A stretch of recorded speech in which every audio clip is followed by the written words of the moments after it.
And I really liked hassling with the vendors too, because that just doesn't go on here. I mean, you get grabbed and snagged, and like you have to be pulled away, pry their fingers off your arms to get away from them.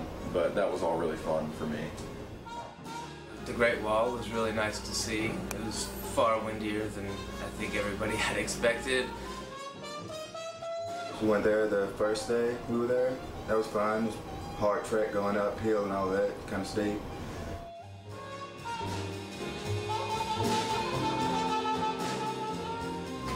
You know, the fact that the Great Wall, it's probably the hardest climb I've ever done in my life.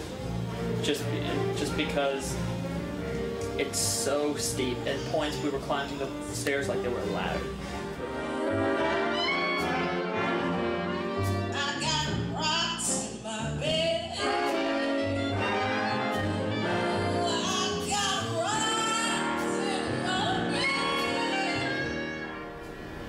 A lot of the meetings and the speeches by Governor Perdue were really good too. It was nice to see that part of the delegation, because normally we wouldn't have. I mean, we were all just like kids dressed in like corduroys and jeans, and we got to sit in on the delegation's meetings, and that was cool.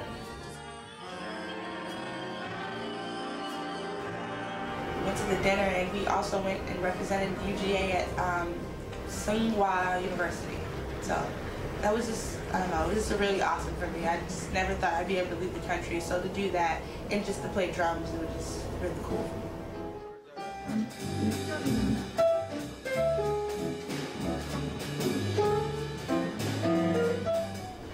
It was challenging to get around, obviously, because none of us had cell phones, because none of us had international calling plans. And so we all kind of got split up most of the time on our free day, and that was interesting. Just, I mean, cruising around the city, we got lost in taxis all the time.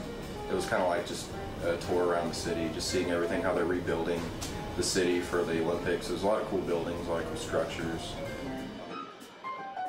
There was a little jazz duo in the lounge, and I got to sit in and kind of make some new friends playing jazz standards, and that was a lot of fun to me. We couldn't communicate with words, but we could play music together. It was pretty incredible. For us going over there, it was just letting them see how like a normal American acts, So it was really cool to get out and be able to really interact with people and see the real Beijing and not just the tourist parts.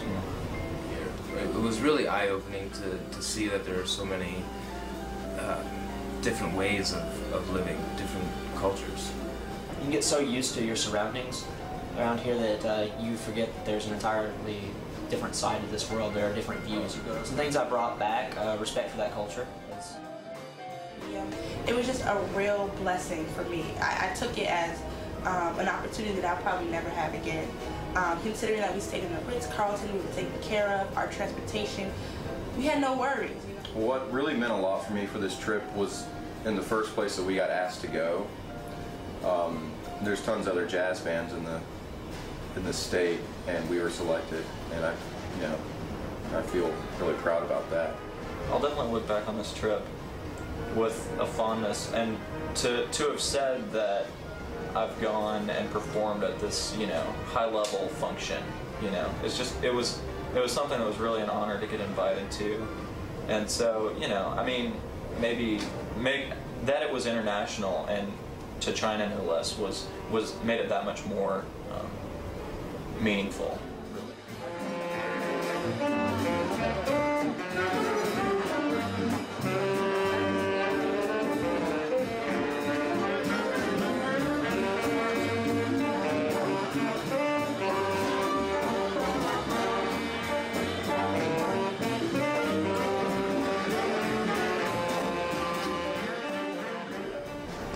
Some of the challenges would probably be the language barrier.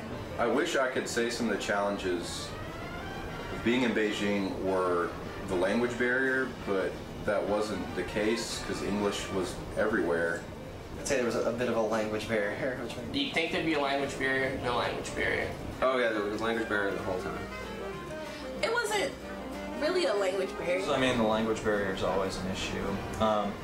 Well, the language barrier in general was a small thing. It mostly just came down to the details. The language barrier, of course. There wasn't as much of a language barrier as I would have thought. The language barrier challenges, obviously, language, that was a big thing. No language barrier.